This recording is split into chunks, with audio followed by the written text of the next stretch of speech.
Hello and welcome to episode 40 of my informative playthrough of Pathfinder Kingmaker. And we are exhausted, well no, we're fatigued, and we're still going. So this is the monster den down here, but we're going to check out the second of Ekandio's leads, which is this troll clearing here. And clearly there's evidence that that trolls have been here, but and it's being used, but there's no sign of trolls at all. And they'll come back. We need an ambush. So the first thing you might want to do is prepare an ambush and wait. And it takes a lot of time, and nothing's happened. And in fact, they never come back. We can click. We continued waiting a couple more times, and you just spend more time. Or we can stop waiting and move on. There we go. And if you wait longer, Ekon is like, I was a fool to wait so long. Whereas if you leave, he's a little bit annoyed. But that's it for that encounter. Not a very interesting one. We are going to do one more thing before we rest, which is visit this monster den here. Yes, as we can see, the two leads haven't really gone anywhere. But, let's just pop up here. And we'll use the last of our resources on this monster den. And then we really do need to rest, because our two lowest constitution characters are now exhausted. So -6 penalty to strength and dexterity. But what we see here is a cart of some sort with a nice succulent sausages recipe and some other food. And if we just creep forward a little bit more. Come on, Kiri.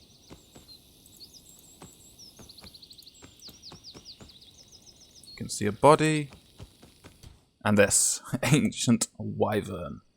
There, very high DC to inspect its various abilities, but let's come back before we get attacked before we're ready. So we're just going to go all out and finish up with what remains of our spells. I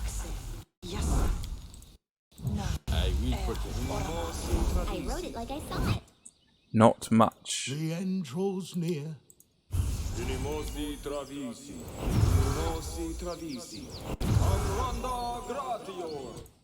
I'm always ready. Patience. I'll take care of it. And fortunately, we've got one delay poison, which is quite handy. Anything is possible. We've got 4 rounds of Bard Song, plus what remains, and we've got lots of haste. Just So letting the ink dry. Well, sorry. we've got a Bone Shaker, we've got an Animate Dead, we've got enough for this battle. My skills are getting rusty. Cast up shield.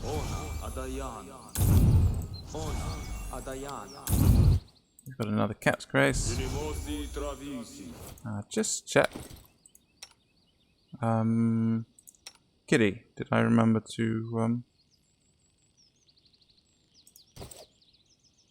You require my assistance? It's time to act. Adventures call to that. So What's new? that should be about as much as we've got, but just to help out, pull out one of our precious scrolls. A pall hangs over everything. Though people say it was better before I arrived. And we are so slow. Don't do fights when things are like this. So our The end draws near. ace in the hole. So we've got some skeletons. Does it matter? Gonna send the leopard in. Oh, sorry. Bone Shaker. Hopefully kill it. Your death. All those acid bombs. Clever ploy. A song. Some useless This will arrows. hurt. And I think we have got haste. There.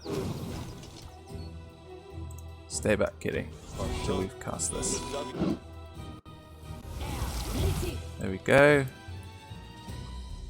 and then we can You close should in. have run. Got nothing. And Harem, you might want to stay back. Okay, that's fine.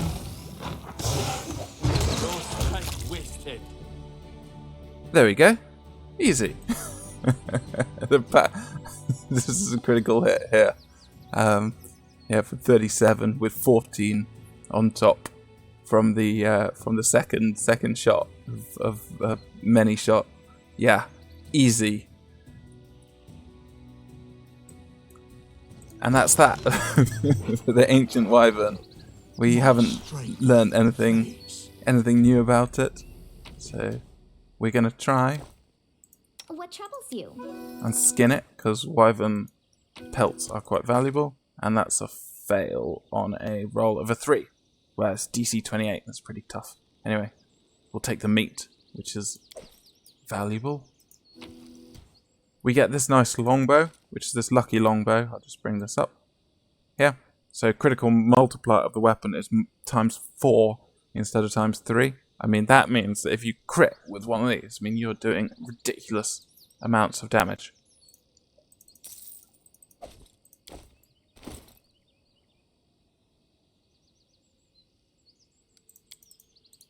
So it's debatable which, since we're going to get another good one in a second. But I will give this to Ekon. And Melly here can regain that one for an enormous 1d8 minus 1. And they we'll sell that in a little while. It just goes, this lucky longbow goes really well with aspect of the falcon. So in fact, if you have both bows, if you have both the Stag Lord's bow here, Savage bow, then you can use that to cast aspect of the falcon and then switch to lucky longbow. So you've got that 19 to 20 crit range, and also the times 4 multiplier. What have we missed? What did I forget? This is magical, isn't it? Scale mail plus 1. And there should... Yep, just down here. I wrote it like I saw it.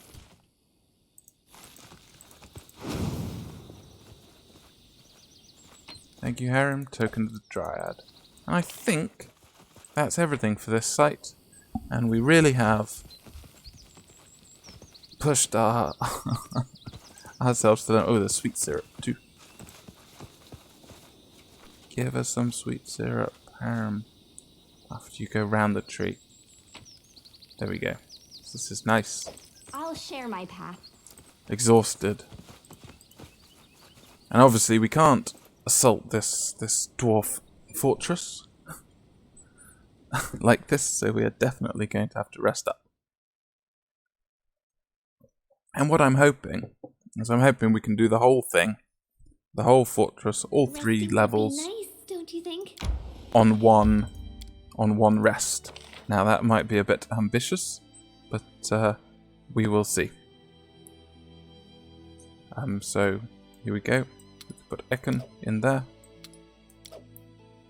In fact, that way around. Jubilost, we can use his ability here, which is effective management, which reduces camping time by 1 hour. That's quite nice if you want to save time. Ekon's is also quite nice because this decreases ration consumption by 2, so down from 6 to 4 if we needed to save rations. That would be really helpful. But and we could also, if we wanted, make a recipe, but I'm not going to do that at the moment unless we can get the movement speed 1. No. Yeah. Anyway, let's rest up like that. Well, is there any news from Grotus? When should we expect the end of the world? This week, or maybe next? Grotus does not speak of his plans, but the end of times is inevitable. Does it matter when? That's cheered me up, Harem. Thank you. And there we go. 8 hours rather than 9, which adds up. You can see we're on 27, day 27. This month has got 31 days, I believe, so we've got an extra day before it ticks over.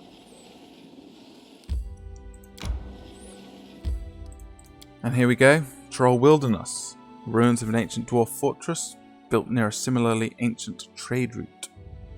This fortress has endured the pressure of time. Trolls and kobolds now inhabit the abandoned halls, breaking ancient relics, designing their new home to their own tastes. Let's check it out. And since this is the last of 3 of Ekkon's leads, I think it's inferable that this is this is the end game of the troll trouble. And considering that our fortress, our kingdom said that it was on the verge of collapse in the event, we should probably sort this out.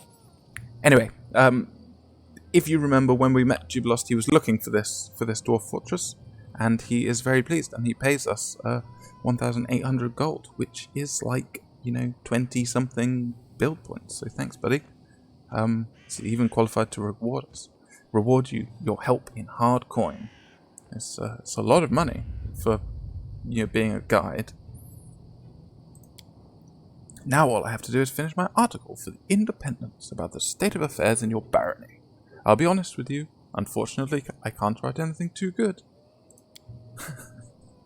Monsters roaming the roads, minimal education level, and a traveller needs some unprecedented luck to be able to find anything interesting, sights or landmarks. Sadly, these lands are not attractive, neither for potential settlers nor for tourists. Well, we can basically threaten him, and he goes, I see how it's like here. We can take the sort of, well, at least there's work here option. We can mention that we do a lot, or we can do this chaotic good option, which is like just right where you feel like, buddy. And there we go. And I think that's the best. Personally, I think that's the best option for Jubilost here. Your support will also be mentioned in my article. Until he's finished, he'll stay at the capital. I'm sure you don't mind. Great. By the way, I'll be pleased to travel with you sometime if you want to have a conversation with someone smarter than your usual companions. That's nice of you, Jubilost. Very nice. How cute! So we've succeeded in finding the troll there. You see here? It's quite a large map, but most of it is inaccessible. But there's something quite interesting coming up here, so I'm just gonna bop inspire competence. Hail Borbar. It's, I like this. His pelt is cleaner and his stench is almost bearable, unlike the other trolls. He turns and slowly steps towards you. Hail Borbar. Welcome to Trollbold. This is what they're referring to this keep as. And you can infer from that, and I guess from the name, that it's trolls and kobolds living together. Now I've seen everything. And Ekkon, not here to talk, here to fire his bow. Because of course we are hunting trolls as part of his, this is why he's here. He hasn't revealed it all, but he will in just a second. And Jazon, is pretty friendly. And there are options here to resolve this whole thing peacefully. Unfortunately, not for us. It's alignment locked. I believe you need to be lawful in order to have a full non-combat resolution, if that makes sense. You can make a deal to vassalize Trollbold entirely. But unfortunately, that's not going to happen here. So, who are you? Jazon. Yeah. He likes Borba. So, that's us and everyone else. And it basically means I believe it means sentient meat or something like that. So Yeah, that's how they see us thinking meat. He's like a Borba himself. He even has a shower. And what's Trobold? Huh, the capital. Kingdom of Patrol and Kobold. We live there now in peace with Borba. Arsland. Anyway, your common is impressive here, mate. And he refers to Tartuk, who is clearly here, as we've kind of guessed. And Tartuk has taught Borba language to trolls. Yeah, that's nice, isn't it? Was this the same Tartuk who attempted to steal my cart, or is Tartuk a common name among kobold spawn? King to kobolds, friend to kobolds, friend to trolls, yeah. Yes, his unforgettable audience. I think Giblos never quite managed to get over, having his cart waylaid and them trying to steal his clothes. So what's Borba? Yeah, you are Borba. Human, elf, dwarf, all Borba. Yeah, right. What do you want from me? Yeah, I'm not going to read out any more troll lines. They come out sounding funny. I can't do a troll voice. Anyway, he's here to meet anyone who comes along and ask them to stay away from Trobold because it's not ready. That this king Hargulka, who I guess one can infer is the Troll King, and Tartuk, Kobold King, they don't want anyone to visit. And so this option here requires lawful. That will mean we can get an audience with King Hargulka. Unfortunately, that is locked out for us. Anyway, tell us about Trobold. First city of both Troll and Kobold. It's going to be a kingdom. And the trolls aren't going to beat Borba anymore. And the Borba aren't going to kill trolls and kobolds anymore. Full peace. And Harem quite likes this. Yeah, sees it as something of a humiliation of Torag to find this Dwarf Fortress turned into a troll and kobold haven. Anyway, who's Hargulka? And yeah, not much information there. It's just strongest troll. And who's Tartuk? Yeah, he's pretty smart. And this is quite important. Fire killed trolls before. Tartuk protects trolls from fire.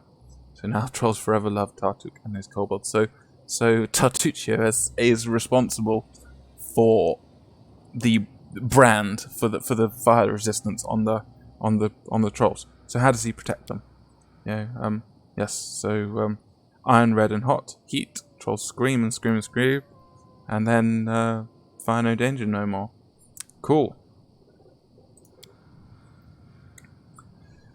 Troll no more die at all. Yeah. So basically, he's made them immortal, except for acid, which Jazon here seems to have forgotten about. Anyway, what else can you tell me about Trobold? Yeah, basically, lots of trolls, lots of kobolds, learn how to speak human tongues, they paint, they're protected from fire, they've got lots of food and loot, and they share. Very nice. And he's trying to get trolls to stop eating other sentient creatures. So trolls aren't eating people anymore, and basically they've been ordered not to. And so what do you eat now? Horse, cow, dog. Yeah, dead humans. And to bear in mind that the various events in our capital have indicated that trolls are raiding human villages, smashing down walls, burning things,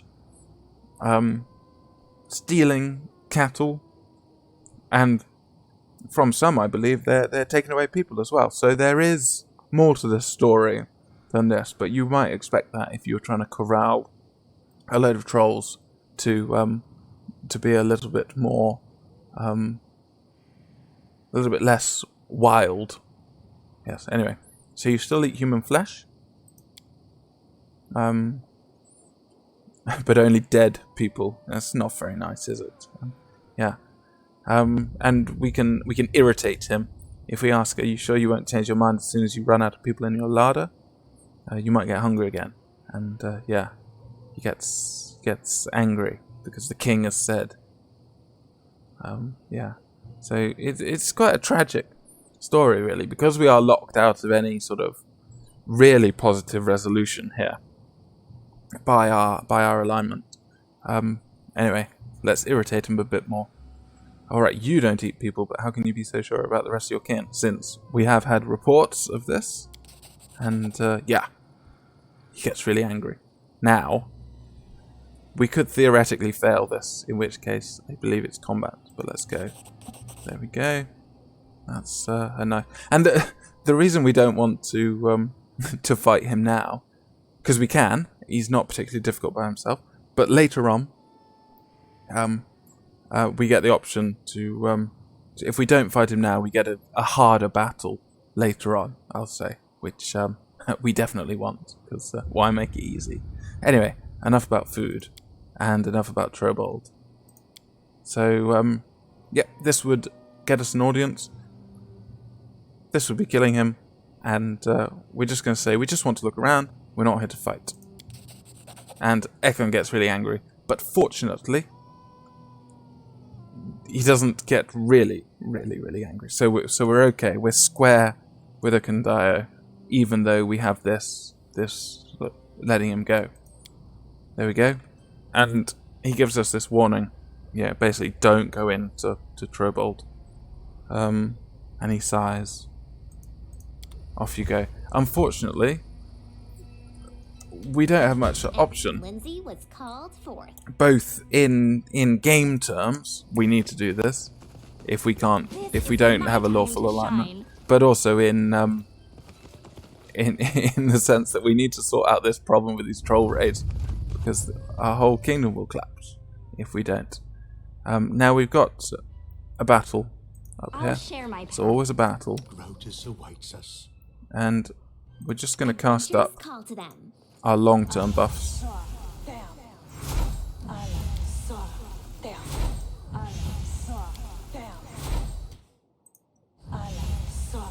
There we go. I am never wrong. I am never wrong. Friendship lasts forever. The spell's not working.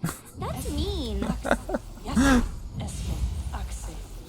Possibly to the listener. Forgot to take that off. Whoops. Possibly to the listener, those lines Any brilliant ideas? are getting increasingly annoying. Troubles you. But not for me.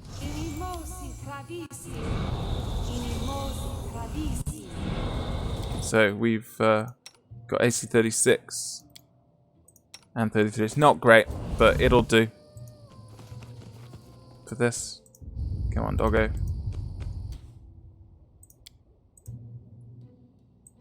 And Yes.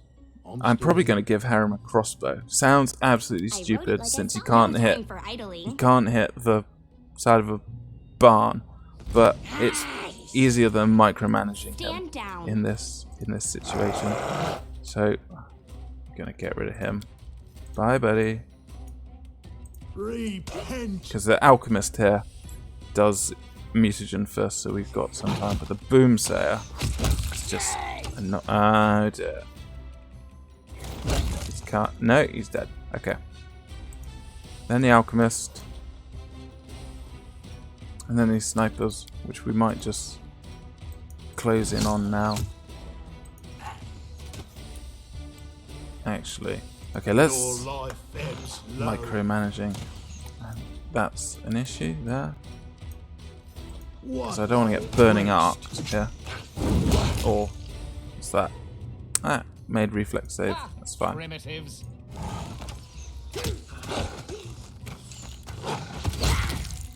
Done.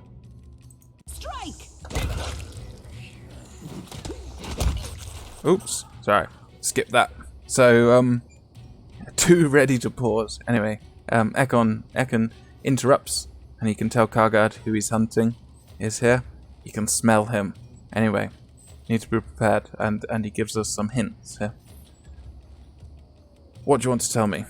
So he, this is about rock trolls, tougher than regular trolls.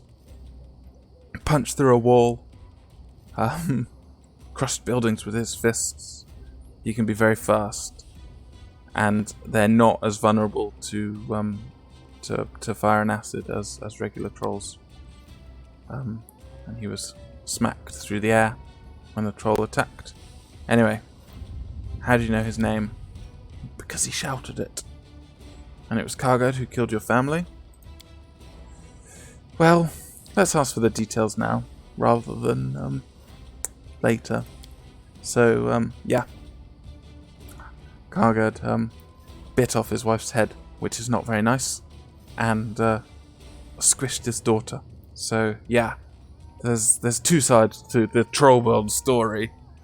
That they might be trying to have this kingdom, but Kargad, who's apparently in here, is responsible for killing both Ekon's wife and daughter in a particularly terrible way. And yeah. Anyway, thanks for telling us, Sekundayo.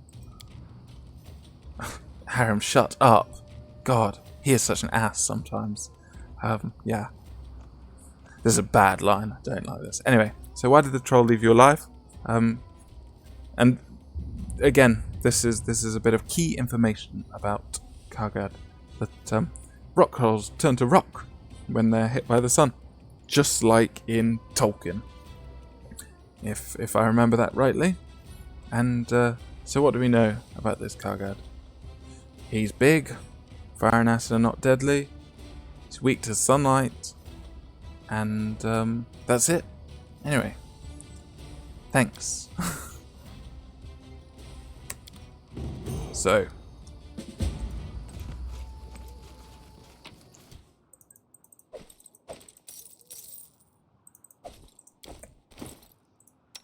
congratulations, Harem. You gained a cross. This is the stupidest idea imaginable, but yeah. And also, we've leveled up. Uh-huh.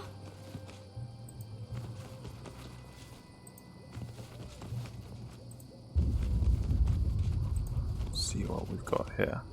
Troll hounds, very nice. My skills are Adventures absolute. are exciting. So we're gonna need acid splash. So I guess what I'll do now is I'll level everyone up and talk through. I don't know which way around to do it. Best to level up now because that way it's less dangerous in these encounters we fight. So first of all, Alice here. This is a really cool level 7, because we get 2 new feats and deep slumber, which is like advanced sleep. So this will send 10 hit die of characters to sleep, which is nice to have. We're again going to go persuasion, since we're ranking that up completely, and we'll stick another point in law nature.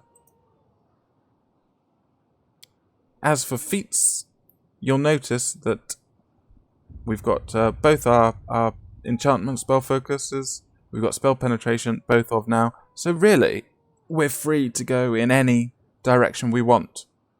That's it. You know, how would you like to build your character next? We get 1, 2, 3, 4, 5, 6, 7 regular feats and 3 bloodline feats. And basically it means we can pick a second spell school to focus in.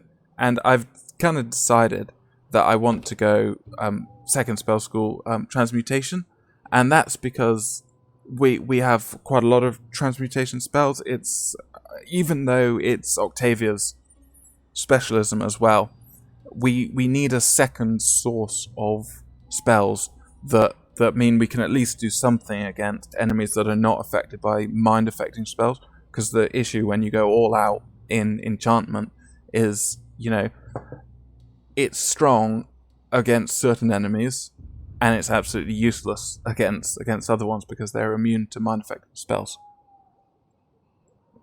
So having a sideline in transmutation, and our DC is never going to be as high as our enchantment DC, but just being able to raise it a little bit through spell focused transmutation means that spells like slow will be of use to us, and we'll pick a few other higher level transmutation spells just so we've got something in the bank when we encounter tough stuff.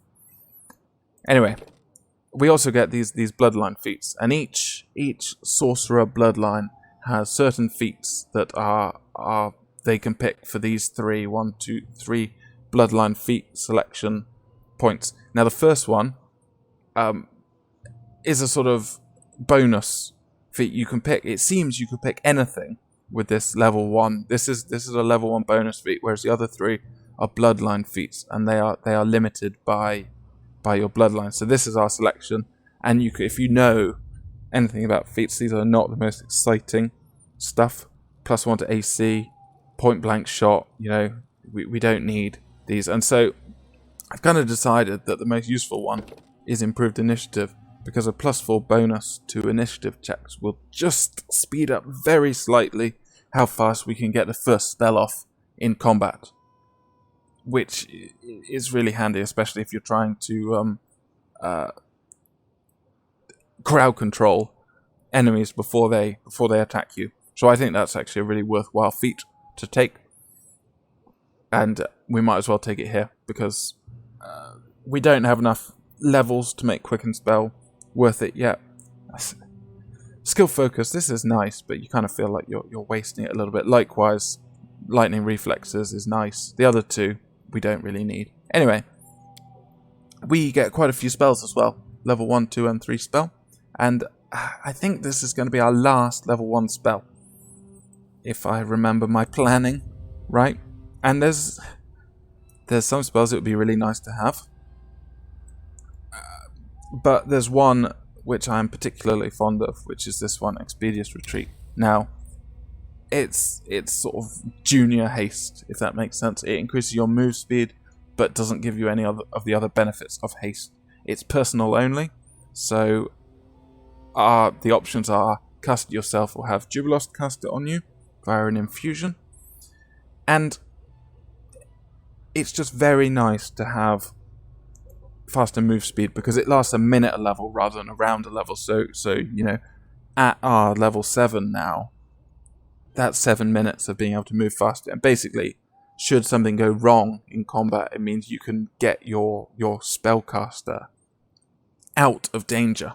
It's a defensive spell, really, even though it just seems to be increased move speed. So that's our outlay for our level 1 spells for this character. And yes, might seem quite odd that there's no shield there, but Expeditious Retreat I kind of consider as a better defensive spell, because it avoids you getting swung at in the first place. So, level 2 spells.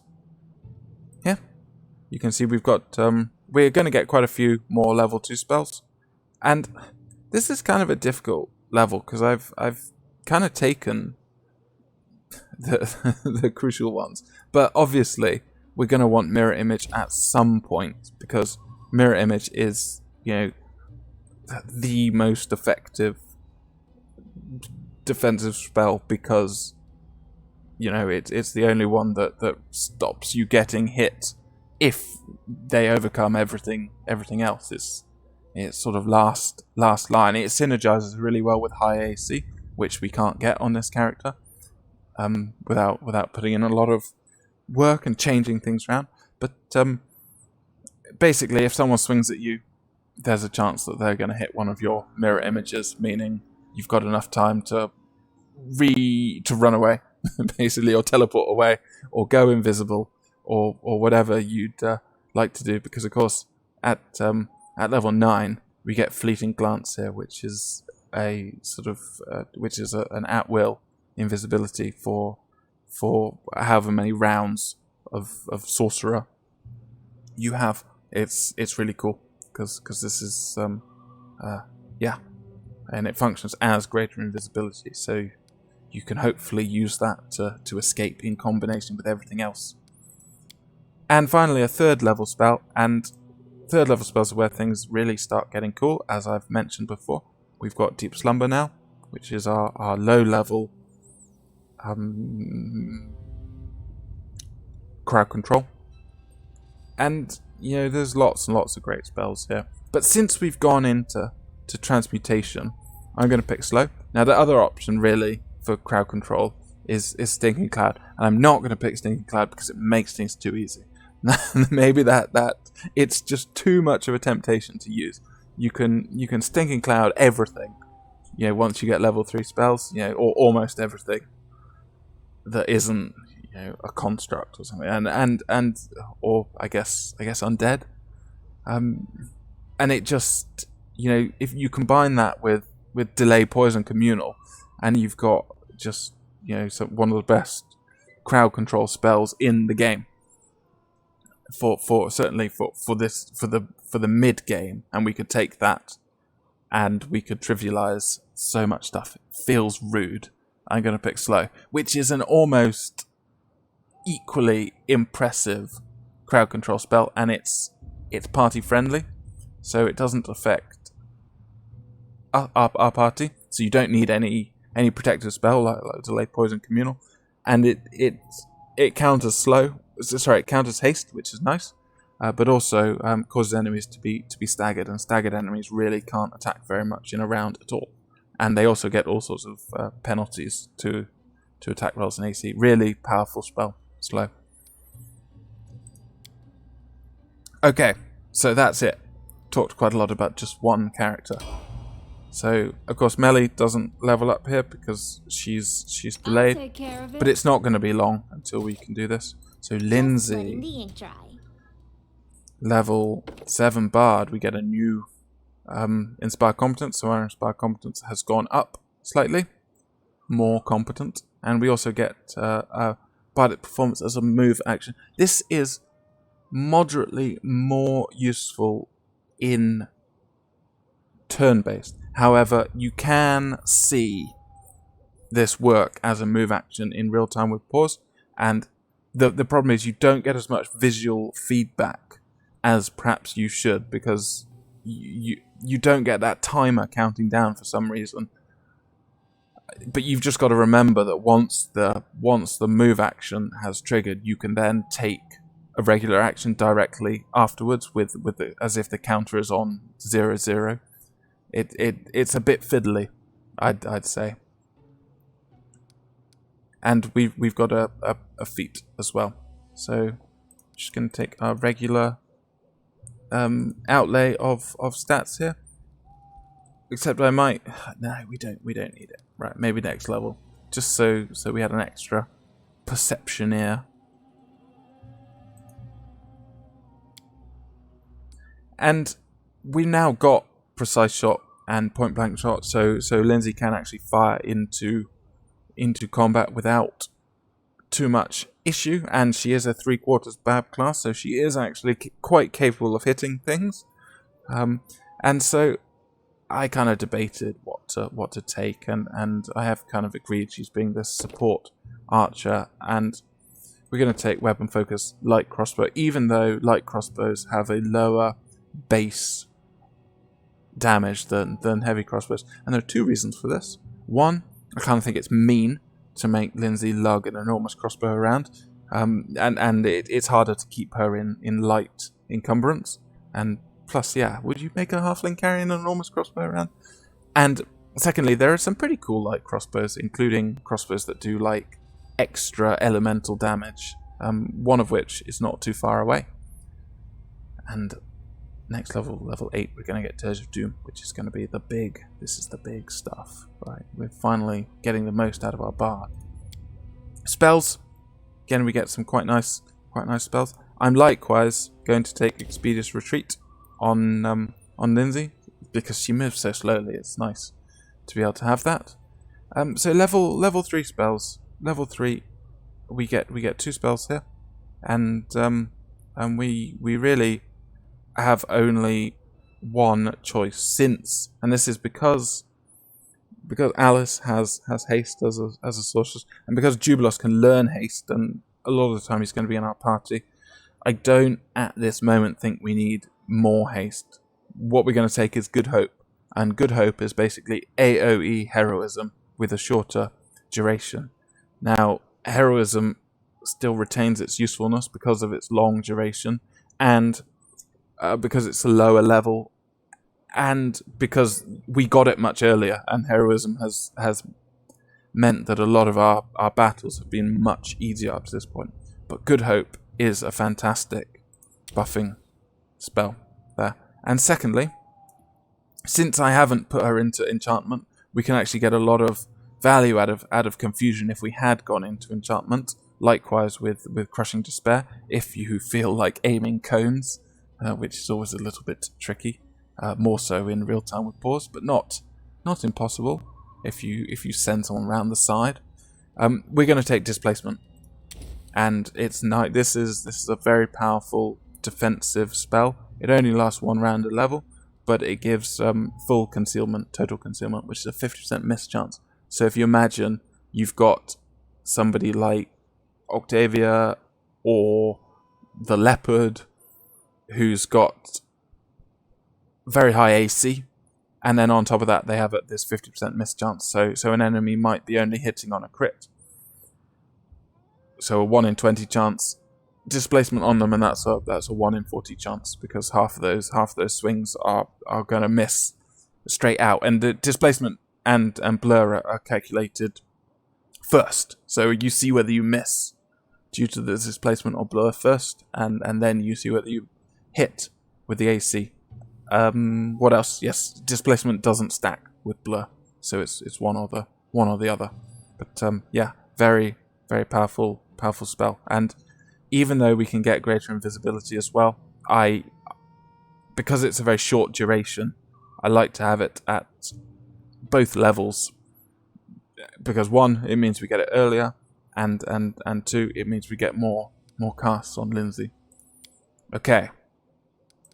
Just going to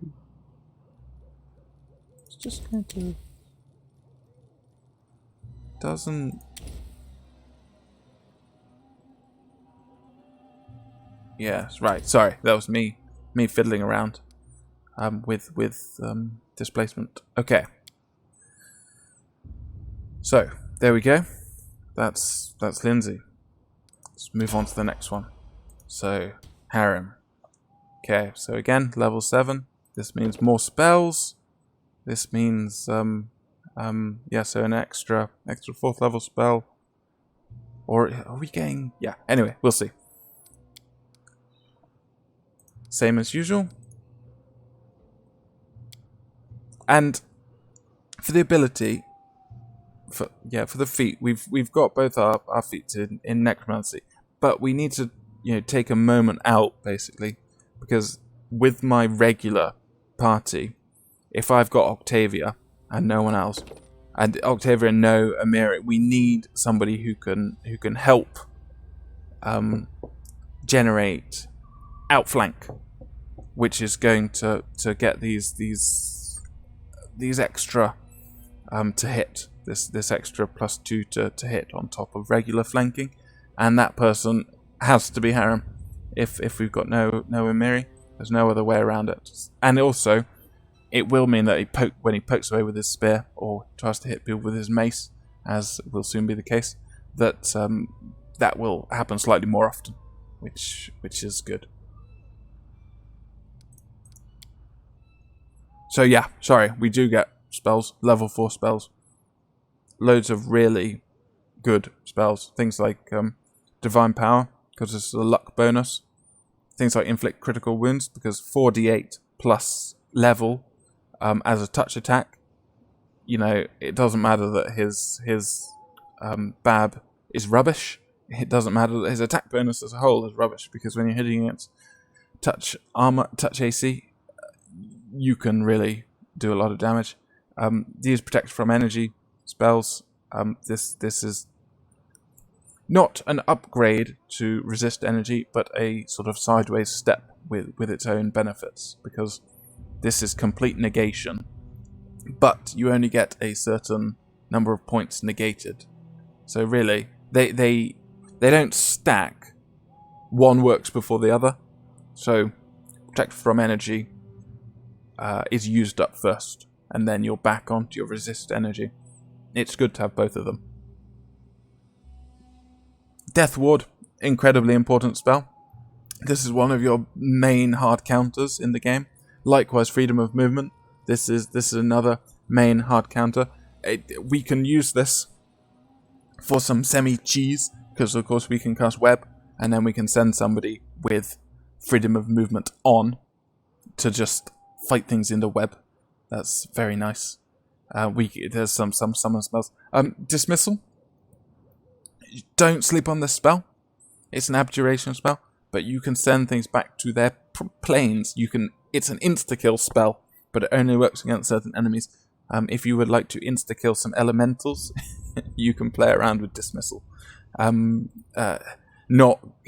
is a necromancy spell, but it's not one I've really made much use of. But you should be able to do a lot. It's a touch attack, so Harem should get quite a lot out of that.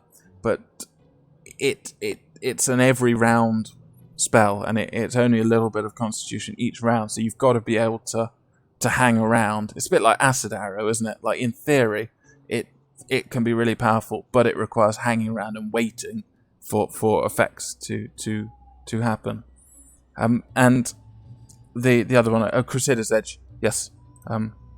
This is an incredibly important spell in Wrath of the Righteous, because it grants Bane, i.e. an extra 2d6 damage against evil outsiders, i.e. all demons, and whenever you score a critical hit, you nauseate the enemy, which is again very powerful. That should mean that they're hardly able to do anything, because it's like a single target stinking cloud. Of course, they can pass this fortitude save, but still, a very powerful weapon, and it should also mean that you overcome damage resistance, but less useful in Kingmaker. But you can find some uses for this if you know alignments in advance, so that you've already remembered it before you encounter the enemies. Anyway, let's just have a little look at your spells, buddy. So level 4, and because we're necromancy, we can stick fear up here, but also because we've also got freedom of movement, so it's up to the user, really. None of this is going to really come into account this round, because I'm hoping to do this whole thing in one go, but we can just stick some useful stuff there.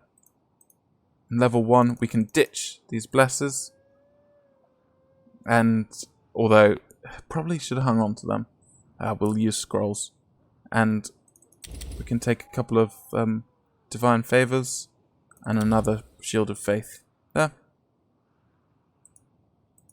and that should be everything. Okay, Jubilost. So our bombs upgraded, so we're doing 4d6 damage with them, which is great, and we get an extra feat. Now, building an alchemist or leveling up an alchemist is a funny thing, because there's 2 routes you can go. You don't get a lot of feats, and even though this looks like a lot of bombs, lot of discoveries, there's never enough. But the main thing is you don't get a lot of feats, and there's always more things you want to take than you can. And I kind of see there being two routes here. One of which is to go down the route of throwing as many bombs as possible, and that requires taking the fast bombs discovery, and then you should, and it's a bit fiddly, but you should be able to take things, and don't. You got to read up about this. Don't take my word for it. But you should, in theory, be able to take like 2 weapon fighting and rapid shot and stuff, which means that you're throwing a ridiculous amount of bombs once you have the fast bombs discovery. That's one route, but it requires feats to enable it to happen. And personally, I kind of think that fast bombs is enough. Is enough bombs to be fast bombs allows you to throw enough bombs, right? And so, what I prefer is taking more bombs. So there's a lot of taking extra bombs feats, and a fair few of these extra ones, 2 or 3 more, are going to be about taking extra bombs. The reason I'm not taking weapon focused bomb is that this is an extra +1 to hit with bombs, which is not as important as you might think, simply because it's very easy to hit with bombs on a 3/4 BAB class, and we've already got things like the Bomber's Vest, we've already got Throw Anything, so hitting touch AC is not so difficult that I feel that a whole feat to get +1 to hit is required. I'd rather be able to throw 4 more bombs at this stage. Spells, again, not enormously important at this stage, but I'm going to have to buy a number of these scrolls because we want displacement, we want backup heroism, we want resist energy, we want see invisibility. But I'm going to just grab this because this will come in handy. And this is really nice spell because it affects the whole party. It's 10 minutes a level, and it just means you're less likely to have things pop up in front of you. Okay. There we go, and you should see that, yes, so we should have more bombs. I can't remember what it was beforehand. And Ekendio. So we're going to pick Ranger, as usual, and we get this extra feat, and that's about it. But what a feat it is going to be.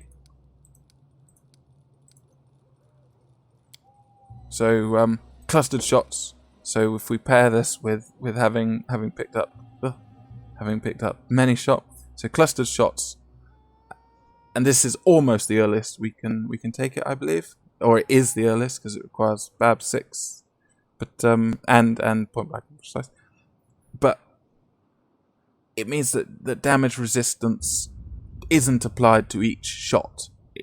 It's once you've lost enough damage to overcome damage resistance the first time, every other shot ignores damage resistance when you make a full attack. And considering we've encountered, Fae with 10 damage resistance, unless you're using Cold Iron, this will mean Eken just does a lot more damage. And the other option that's thrown up repeatedly is Deadly Aim. And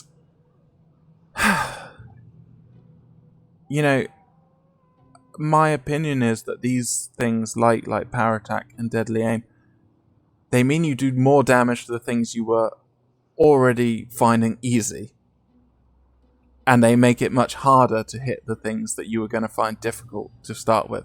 So they make mowing through trash even faster, but when it actually comes down to it, you'll end up wanting to turn them off. Now, Power Attack is a bit of a special case because it's a prerequisite for other things. But I kind of think that Deadly Aim's, it's like a semi-trap. I definitely would never take it on a 3/4 BAB class. You might find that it's really good on a full BAB class but it's moderated by difficulty. Certainly, it's not going to help you on the much higher difficulties. It's just going to make you less likely to hit. Whereas on the lower difficulties, it can make things quite fun to mow through things.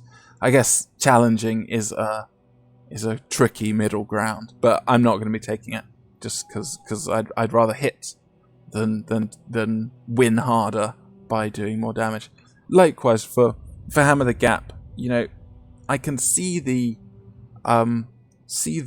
appeal, because if you hit 5 times, each consecutive attack is doing an additional 1 point of damage on top of the previous one. So the second hit should do an extra 1, the third hit should do an extra 2.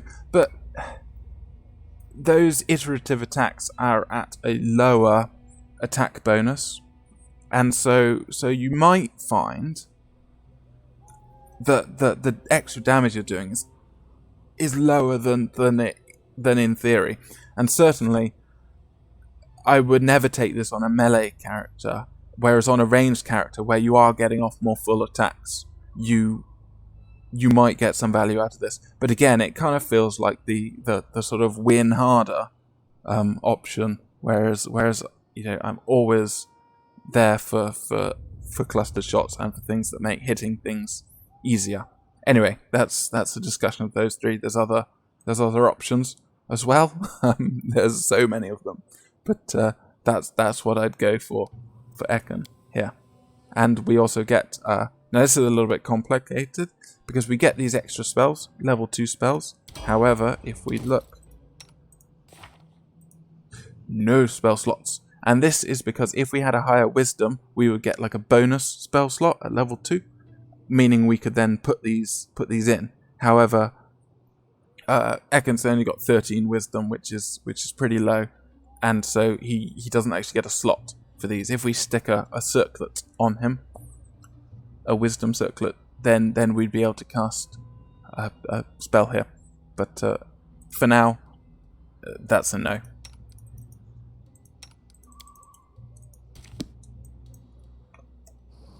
And his wolf gets bigger, so we can see dog here is level 6 and has enlarged, which is cool.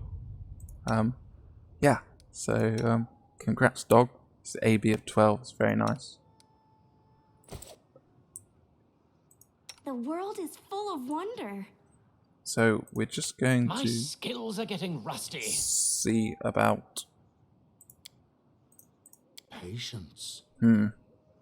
You require my assistance? Just going to see about dealing with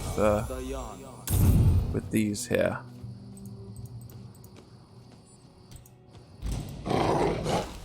You've got 1 regular troll, 2 troll hounds. Don't hold back.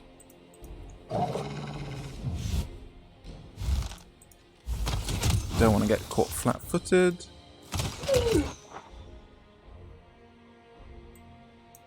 Cannot hide from Those me. in there.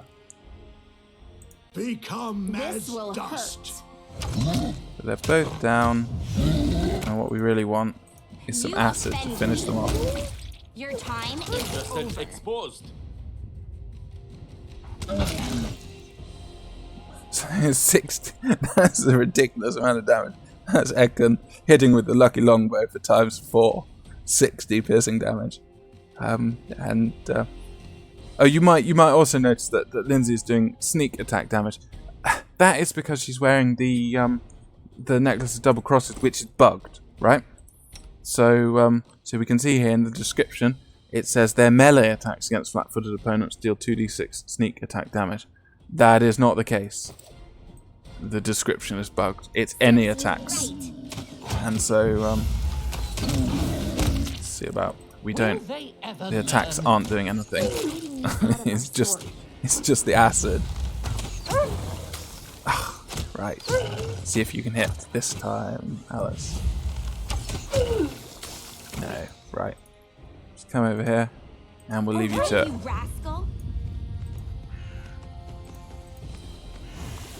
There we go. So this is the entrance to the fort here. And as one might expect, going in through the doors is not the smartest move. We're instead going to deal with some ferocious wolves. Did I cast? Yeah. Here we go. Shouldn't really be an issue. Stand down. Bam. You offend me. You should have run. Repent. And the next one, easy peasy. So the reason for coming down here is we're just going to check in here, and we find Shard of a Knight's Bracer, which is, there are 3 collectibles on this Troll Wilderness map, this upper Dwarf Fortress map, of which that is one.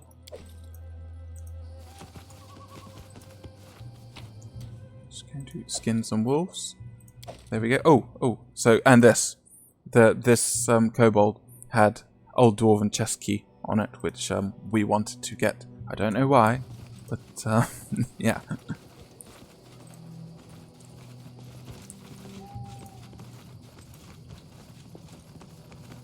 And we're gonna attempt to climb up this wall now. To your orders.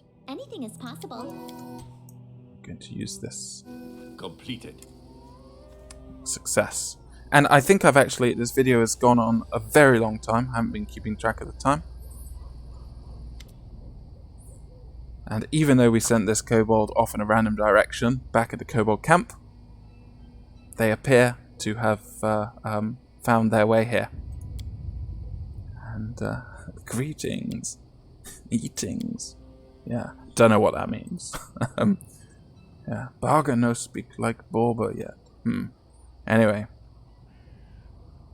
They're literally shaking hands. And in they go.